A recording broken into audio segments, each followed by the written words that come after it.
Hello, a bit of a different video from me today. I've basically just finished watching Clash Miami and I've noticed loads of time trial triathlon bike tech stuff, so I figured I'd put together a quick 5-minute video to share what I've seen. Now, I am only an amateur wannabe bike tech nerd, so if you've seen anything I've missed, you probably have, please do let me know in the comments down below. And if I've got anything wrong, I probably have, please do let me know down below, you kind people of the internet. Now, I'm going to be focusing on equipment rather than position. I don't think it's fair to start critiquing people on the internet for a bike fit that I've not actually seen them ride in real life or in a winter and stuff. And I know that different athletes have access to different sponsors, different levels of equipment and things. So again, it's not critique, but I'm just going to see what I can see. See what I can say? So I can see.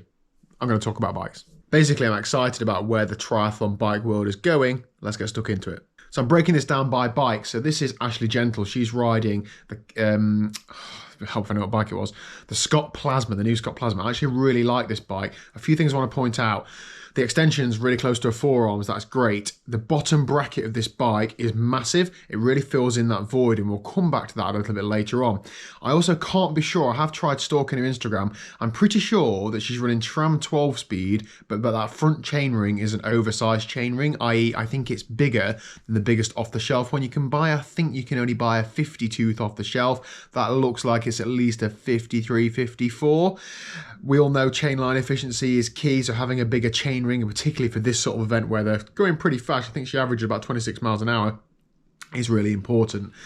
Rest of the technology, it's got built-in hydration, that is very good as well for this sort of thing. She's got no bottles on the frame, aerodynamic. She seems to have it really dialed. I said I wasn't going to talk about fit, but she does look reasonably dialed, her hands slightly raised. Looks like she's done a fair bit of testing. She's come from short course, so she's probably not spent years on it. There you go, average speed 26.2 miles an hour. She's absolutely flying. Of course, disc wheel and a deep section front is pretty commonplace now, isn't it? So I'm perhaps not going to pick those out too much. But yeah, I would say that bike, I think that's the only athlete I saw on a Scott Plasma at this race. So I would say that is a solid aerodynamic bike. Okay, Sarah Perla-Sala, sorry if I've pronounced your name wrong. Also, hope you're okay, so I know you did fall off in this race. The only athlete I could see on a Canyon Speedmax. Now, I particularly like this setup because I think she's got the Canyon integrated bars. Again, very close to the forearm. That's a big advantage. Closing that gap between the forearm and the extension is a massive aero gain. You can also see the bottles she's got on her frame are the Elite Aero bottles. Again, another solid aero gain. You're not going to pick those up on course, but if you start off with your own nutrition, then that is solid. Here we see Aaron Royal rolling out his Giant Trinity fresh from the Matt Botterill workshop. I don't say that in jest, I genuinely mean that. So you will see some equipment he's got: HJC helmet, Kismet armrests, and Drag to Zero poles. Matt Botterill is one of the leading bike fitters in the UK, and he really knows his stuff, and they're the products that he uses himself and often recommends to other athletes. So it's pretty clear that he's been to see Matt Botterill. Good extensions close to his forearm, helmet fits well with his shoulders and his back. You also notice he's got a bottle on the frame. That is not for hydration. He might drink from it, but those Giant Trinities do test faster with that bottle on the frame than they do without. He's also got a 4-spoke wheel on the front, which I do like. Talking of spoked wheels, Magnus Ditlev, now he's on a Felt IA. Now this is his own bike. He has got a bike sponsor, but he's not on his sponsored bike yet. I do have this same bike as Magnus Ditlev. His goes a little bit faster than mine, so obviously this is the fastest bike in the world.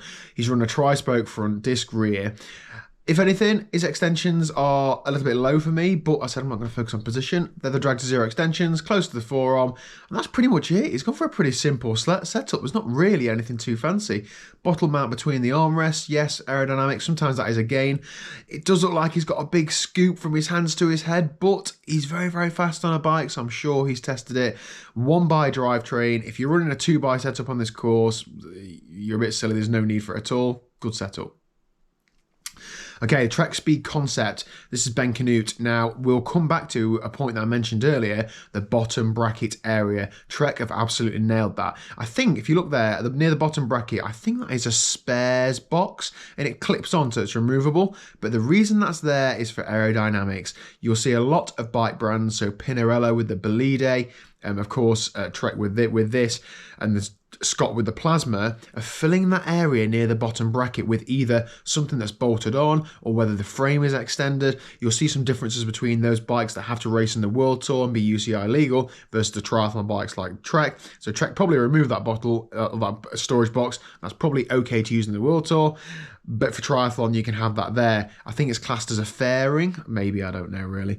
But basically, that makes that bike more aerodynamic. I don't have the numbers, but I would say it's at least a handful of watts. It wouldn't be there unless it is adding to the aerodynamic package of that bike. Here comes Sam along. He was absolutely steaming through the field on the same bike, and the same thing. He has that box down near the bottom bracket. I highly doubt he's got a multi-tool and stuff in there. It is there for aerodynamics. Great to see people thinking outside the box. He's using the 51 Speed Shot cockpit. Now, I don't know. They're okay, but there is a bit of a gap between the extension and his forearm. It's not massive, but there's suboptimal, isn't it? There's room for improvement there. Smash it up, racking it on the rack. Tyres and tubes. Now this is, who is this? Andre Dries, a real powerhouse on the bike. Interesting, he's running latex tubes. The whole world seems to have gone towards tubeless, but some athletes are still on latex tubes. They are very fast. It's a butyl tube that's been put back in there. I'm trying to figure out what that tyre is. I think it's a Vittoria Corsa Speed. And the reason I think that is because there's no writing on the sidewall. And on the Vittoria Corsa Speed, you can peel off the manufacturer name and model. So I'm pretty sure that's what it is. It was a front puncture he got, unfortunately. But yeah, just interesting to see that some people are still running latex inner tubes. So yeah, he did get back on the bike and still finished pretty well. So there we go. They're my thoughts, or what I've seen basically tonight whilst I've been watching the Clash Miami live stream. Obviously, there's a lot more athletes in the race than those few we've just seen. The cameras obviously pan to those near the front. I'm trying to make this a short video. Thanks very much for watching. Add any thoughts you've got down below, and I'll see you later.